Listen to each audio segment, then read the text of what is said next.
to the Daily Allegory through astrological divination. Today's video is the price of an unearned dawn. Now, today we visit an energetic interpretation through metaphorical story time where someone attempts to have a new beginning by assisting in trying to have somebody removed from the picture for fraudulent life insurance policies, for theft of assets, for incoming money interventions, for delusional ideas such as divine essence stealing. You get the idea. But a last-minute twist takes place as these group of deceptive individuals take a total nosedive from grace and get caught in a very, very sticky web of lies, leading to a very public demise and ending to a beginning that they were never truly going to get out of. This is a story of Matt and Greg, and you'll see how this story goes. The stars decree, the covenant demands, in whispers we govern, through the elements we obscure, in static we command, in nightmares we pursue. We are earth and air, we are fire and water, we are the remembered, we are the returned, we are the whispers, in silence we thrive. In the cloistered halls of the Ethereum Academy, Matthew, a brilliant but deeply ambitious astrologer, found his life's path blocked. A potent moon, North Node, Saturn, and Neptune stellium in Pisces dominated his chart. A cosmic mandate that he serve humanity through higher knowledge and spiritual wisdom in the ninth house. Yet he was a captive of his own inner demons, feeling simultaneously destined for greatness and utterly paralyzed by an overwhelming sense of karmic debt. His aspirations were grand, but his methods were shattered. A Saturn conjunct Neptune in the ninth, bringing a mix of disillusioned reality and idealistic confusion about the path to truth. Now, Matthew coveted the position of Magister, currently held by a revered and, to Matthew, infuriatingly patient Master Greg. The Magister was a man of impeccable reputation, the sole obstacle to Matthew's inevitable new beginning. Matthew's plan was insidious. He would use his mastery of the hidden arts, Saturn trine Lilith in the 12th, to orchestrate Greg's public downfall. It's like a carnival for all to see. The plot was a masterpiece of subtle manipulation. Over weeks, Matthew began spreading a slow-acting, ethereal toxin in Greg's herbal teas, designed to induce a form of spiritual confusion and self-doubt. It's like putting antifreeze or Visine, like the eye fluids, in somebody's ice cubes. It would be slow-acting, and it would not show up in blood work or tests, but it would shut down the system slowly nonetheless. Now, simultaneously, he forged documents and manipulated astrological charts to suggest that Greg was succumbing to an ancient, heretical philosophy that the Academy vehemently opposed. Matthew's Saturn trine Lilith in the 12th granted him a chilling, intuitive ease in uncovering Greg's most vulnerable psychological points, allowing him to subtly twist conversations and misdirect evidence.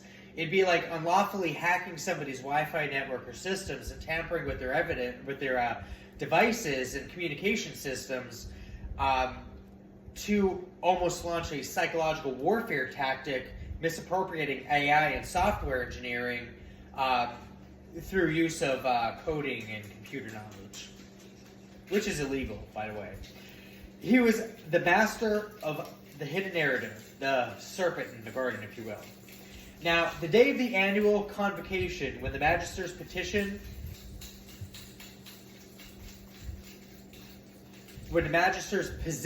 was affirmed, had arrived. Greg, pale and visibly confused, began his address, fumbling his words and referencing strange, unorthodox texts that Matthew had planted. The audience gasped. Whispers of heresy and madness spread like wildfire. Matthew, watching from the wings, felt a surge of triumph. His new beginning was at hand, probably prematurely celebrating without the ending coming to fruition yet. Now, the stellium naturally had different plans here. Karmic retribution at play, a core theme of the interconnected Pisces placements in the North Node's purpose. Purpose being the inevitability here. Just as the Academy Council was preparing to strip Greg of his title, a sudden powerful earthquake struck the building. The ancient stone walls, seemingly stable but weakened by a hidden natural flaw Matthew had failed to foresee, began to crumble. The ensuing chaos was complete. Matthew, in a moment of panicked self-preservation, accidentally revealed a hidden satchel containing all of his forged documents and the remaining poison to a senior investigator as they tried to help him from the rubble. Now, the investigator, a man of uncompromising moral structure, immediately grasped the insidious plot. The consequences were swift and devastating. Greg, though shaken, was cleared of all charges. Matthew's grand ambitions, though, were absolutely shattered. Divine intervention here being at play. His insidious plot for a new beginning reaped not a promotion, but absolute ruin and waste.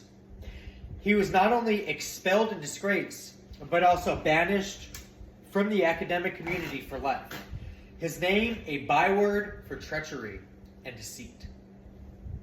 The very knowledge he sought to master was now a prison of shame. The karmic wheel had turned, ensuring that his desired beginning, founded on a lie and an act of malice, became the crushing end to all of his aspirations. He was left with only his own shadow in the deepest, most isolated depths of his own subconsciousness, a fate his stellium had warned of all along. Like, these were things that heeded warnings. Might have been mentioned that it was a bad idea. Somebody might have said to stop while you're ahead.